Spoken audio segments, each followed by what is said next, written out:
قوم مذہب سے ہے، مذہب جو نہیں تو تم بھی نہیں، جذبائے ہم جو نہیں تو محفل انجم بھی نہیں۔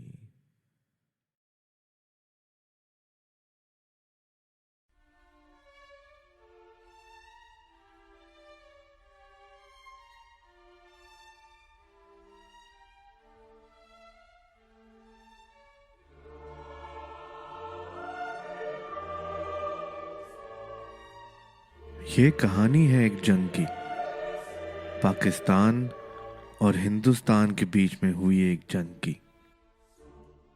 سن 1965 6 ستمبر کے دن ہندوستانی فوج نے لاہور پر حملہ کر دیا۔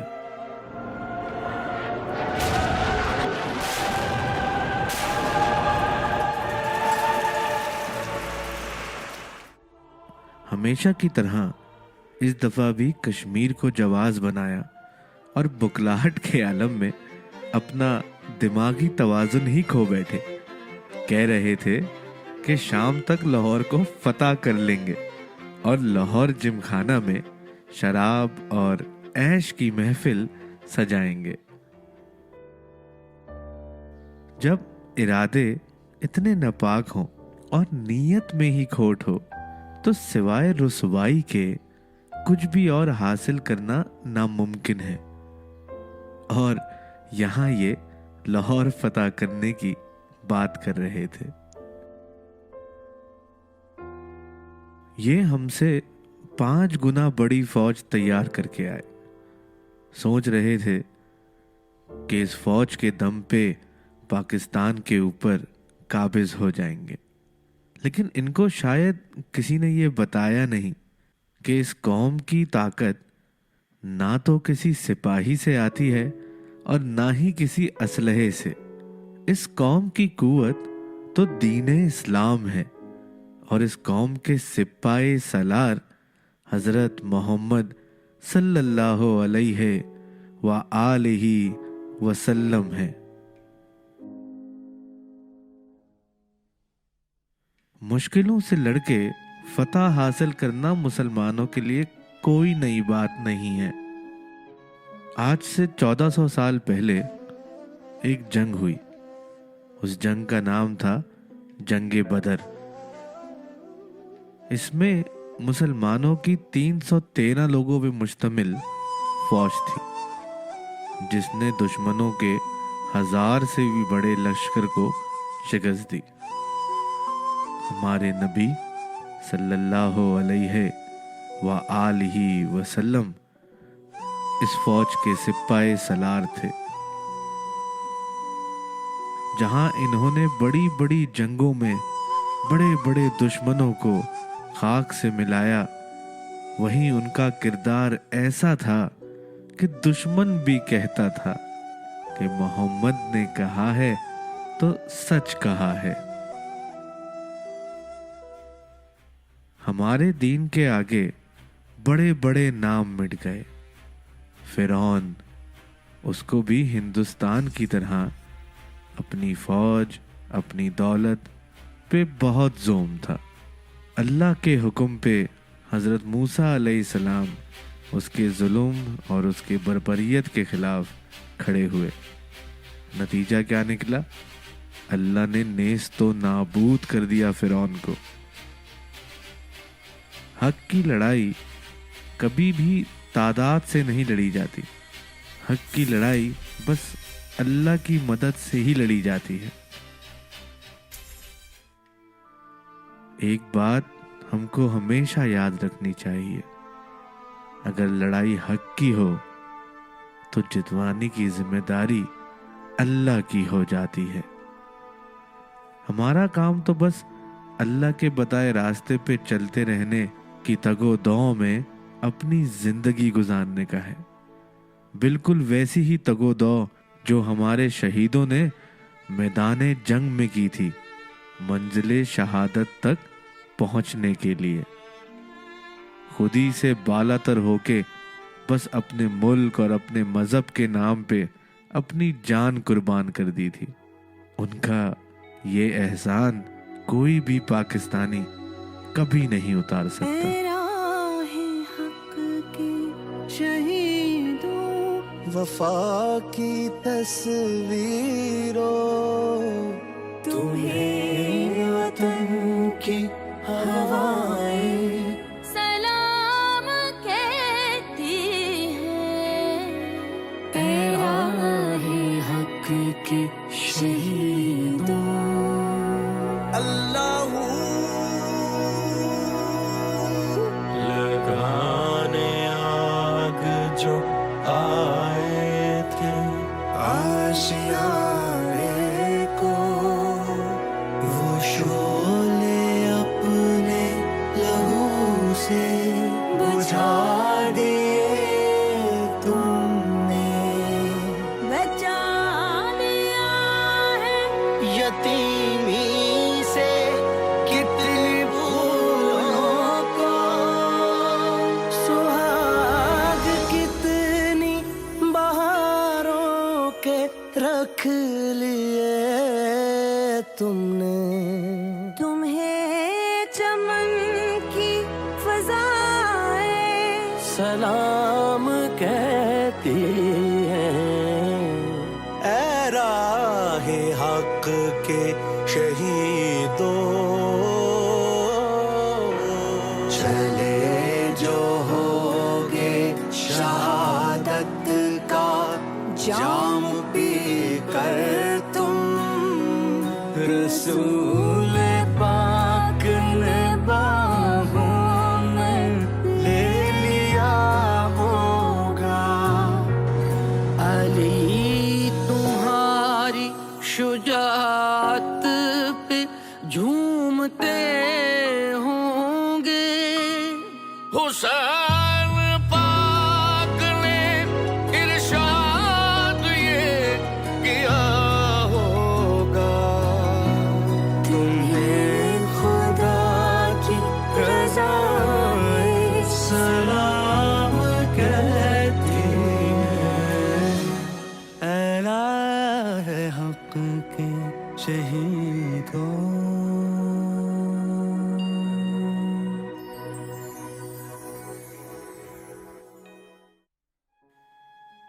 پاکستان کی تاریخ کے عظیم ترین دنوں میں سے ایک یہ 6 ستمبر کا دن ہے۔ اس دن ایک تاریخی بیان ریڈیو پاکستان پہ براڈ کاسٹ ہوا۔ اس بیان کے بعد پوری قوم میں ایک جذبات کی لہر بھر گئی، ایمان کا جذبہ اپنی بلندی پہ پہنچ گیا۔ یہ ریڈیو پاکستان ہے۔ اس وقت مغربی پاکستان میں دن کے 2 اور مشرقی پاکستان میں 3 بجے ہیں۔ چند لمحے بعد صدر پاکستان فیلڈ مارشل محمد ایوب خان قوم سے خطاب فرمائیں گے۔ خواتین و حضرات، صدر محترم، میرے عزیز ہم وطنوں، السلام علیکم۔ 10 کروڑ پاکستانیوں کے امتحان کا وقت آ پہنچا ہے۔ پاکستان کے 10 کروڑ عوام جن کے دل کی دھڑکن میں لا الہ الا اللہ محمد رسول اللہ کی صدا گونج رہی ہے، اس وقت تک چین سے نہیں بیٹھیں گے جب تک دشمن کی توپیں ہمیشہ کے لیے خاموش نہ ہو جائیں۔ ہندوستانی حکمران شاید ابھی نہیں جانتے کہ انہوں نے کس قوم کو للکارا ہے۔ ہمارے دلوں میں ایمان اور یقین محکم ہے، اور ہمیں یہ معلوم ہے کہ ہم سچائی کی جنگ لڑ رہے ہیں۔ ہم پورے اتحاد اور عزم کے ساتھ دشمن کا مقابلہ کریں گے۔ اللہ تعالیٰ کا واضح ارشاد ہے کہ فتح ہمیشہ سچ کی ہوتی ہے۔ پاکستان کی پوری قوم نعرہ تکبیر لگاتی ہوئی سڑکوں پہ نکل آئی تھی۔ لا الہ الا اللہ کی صدائیں فضاؤں میں گونج رہی تھی۔ بزرگوں اور ماؤں کی دعائیں پاکستان کے ساتھ تھیں۔ اے اللہ، میرے پاکستان کی حفاظت کرنا۔ یہ ہلتے جائیں ہماری سرزمین پہ گونج رہی تھی۔ پاکستان آرمی کے جوان فرنٹ لائن پہ سینہ تانے کھڑے تھے، اور ان کے پیچھے ان کی بہنیں ان کا جنازہ اٹھانے کو تیار تھی۔ یہاں دشمن کی طاقت کا بھی اندازہ کریں۔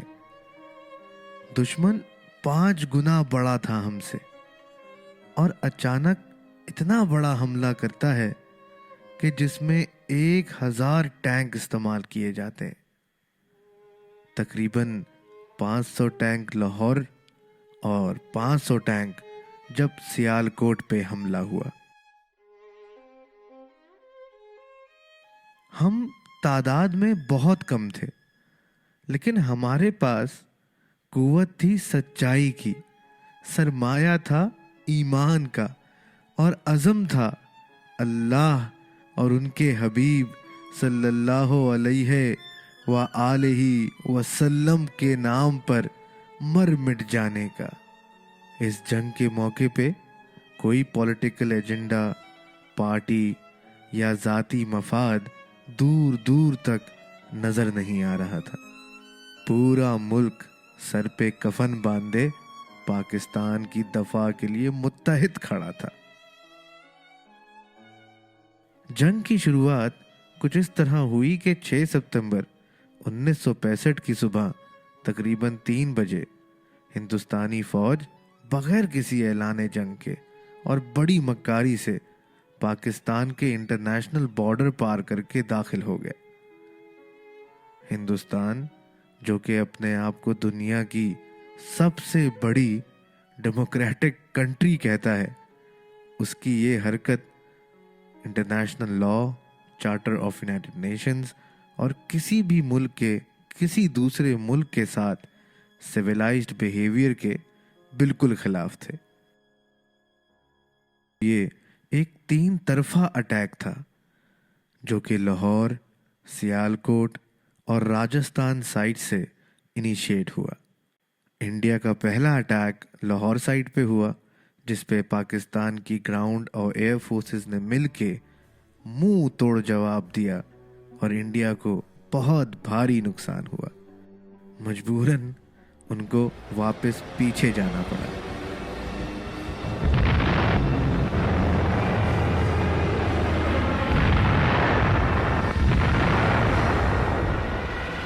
8 ستمبر 1965 حملے کے 2 دن بعد انڈیا نے اپنے آرمڈ ڈویژن کو استعمال کرتے ہوئے اپنا مین اٹیک لانچ کیا۔ یہ اٹیک سیالکوٹ میں ہوا، اور اس کے بعد جو ہوا اس کے بارے میں کہا جاتا ہے کہ ورلڈ وار 2 کے بعد یہ لارجسٹ ٹینک بیٹل تھی۔ یہ ایک بہت ہی مشکل وقت تھا پاکستان کے لیے۔ یہ جنگ کافی دن اور راتوں تک چلتی رہی، اور اس کے ہوتے دونوں سائٹس پہ بہت جانی اور مالی نقصان ہوا۔ ہمارا اللہ پہ یقین اور اس حق کی لڑائی میں ہماری تگ و دو دیکھ کے اللہ تعالیٰ نے ہماری مدد فرمائی۔ ہندوستان کے جارحانہ حملے کو روک دیا گیا، ان کو سخت زد و کوب کا شکار بنا دیا گیا۔ ہندوستانی فوج اپنے آرمڈ ڈویژنز کو وڈرا کرنے پہ مجبور ہو گئی۔ ان کی انسانی اور مالی ہلاکتیں بہت زیادہ ہو گئی تھیں، یہاں تک کہ وہ اپنے ٹینکس، توپیں اور ایمونیشن ایک بڑے تعداد میں چھوڑ کے بھاگ گئے۔ دوسری طرف ساؤتھ آف لاہور صورتحال یہ تھی کہ پاکستان فوج نے اپنا کاؤنٹر اٹیک سٹارٹ کیا۔ نعرہ تکبیر کے سائے انڈیا کے خیم کرن اور اس کے آگے تک کی ٹیریٹری فتح کر لی۔ ساؤتھ پاکستان میں انڈین ٹروپس کو پش کرنے کا انیشیٹو لیا اور انڈین ٹیریٹری میں گھس کے 1600 اسکوائر مائلز کا ایریا فتح کر لیا۔ انڈیا، جو کہ لاہور کو فتح کرنے کا خواب دیکھ رہا تھا، اس 17 دن چلنے والی جنگ میں اپنے ہی ملک کا 1600 اسکوائر مائلز پاکستان کو دے چکا تھا۔ زمینی اور فضائی برتری حاصل کرنے کے ساتھ ساتھ پاکستان کی تیسری قوت بحریہ نے بھی اپنے سے کئی گنا بڑی بحری طاقت کا غرور ہمیشہ کے لیے خاک میں ملا دیا۔ پاکستانی بحریہ نے